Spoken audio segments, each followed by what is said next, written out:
Matapos palutangin ang posibilidad na Chinese din ang nanay ni Bamban Tarlac Mayor Alice Guo, naglabas ang Senado ng mga dokumento nagpapakitang kasosyo umano ni Guo ang sinasabing nanay niya at ilan pang kaanak. May unang balita si Mav Gonzalez. Matapos palutangin ni Senador Win Gatchalian ang posible aniyang tunay na ina ni Bamban Tarlac Mayor Alice Guo, inilabas ngayon ni Senador Risa Hontiveros ang mga dokumento na nagpapakitang hindi lang pala sa dalawa, kundi 7 negosyo kasosyo ng alkalde ang isang nagngangalang Wenyi Lin. Pawang family businesses ito, kung saan kasama ni Mayor Guo ang kanyang 2 kapatid, ama at si Wenyi Lin. Kaya tanong ni Hontiveros, magkakamag-anak ba silang lahat? Sa SEC document ng QJJ Group of Companies ng Pamilya Guo, makikitang sa iisang bahay lang din ang address ng Pamilya Guo at ni Wenyi Lin. May source pa raw ang senadorang nagsabi na Wenyi ang tawag sa nanay ni Mayor Guo. Tanong pa niya, bakit daw ito sinisikreto?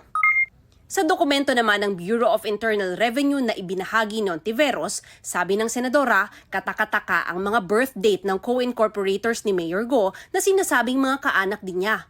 Ayon kay Hontiveros, si Wenyi Lin kasi 1971 daw ipinanganak. Kung siya raw ang tunay na ina ni Mayor Guo, 15 taong gulang lang siya ng mga anak. At kung siya rin ang nanay ng isa pang kapatid ng alkalde, 13 taong gulang lang siya ng mga anak.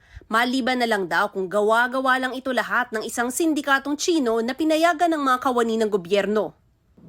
Pinuntahan namin ang idineklarang address sa BIR ng tatay ni Mayor Guo at ni Wenyi Lin, pero wala ang eksaktong lot number. Sa kanumero nitong lote, sabi ng nakausap namin ay wala namang tumirang Guo at Wenyi Lin doon sa nagdaang dekada. Ayon sa barangay, puro bodega at warehouse lang din ang nasa loteng yon.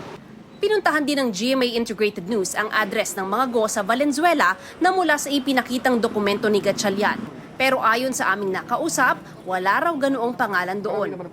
Sa Miyerkules magkakaroon ng executive session ang mga senador kasama ang ilang intel agencies para pag-usapan ang pagkatao ni Mayor Guo. Sabi ni Senador Loren Legarda, kailangang matunton kung saan at paano nakakakuha ng Philippine birth certificates ang mga dayuhan. Nabigyan daw sila sa mga satellite offices ng DFA na konsulado sa Pilipinas dahil meron ang mga non-Filipinos who are Chinese nationals ng Philippine birth certificate. Nung tinanong ko, paano nangyari yun?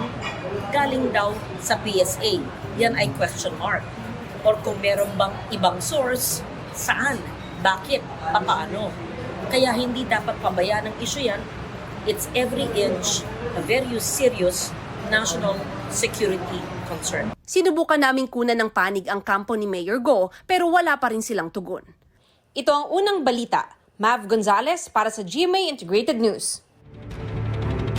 Mga kapuso, para una ka sa mga balita, mag-subscribe sa GMA Integrated News sa YouTube. Sa mga kapuso abroad, subaybayan niyo po kami sa GMA Pinoy TV at sa www.gmanews.tv.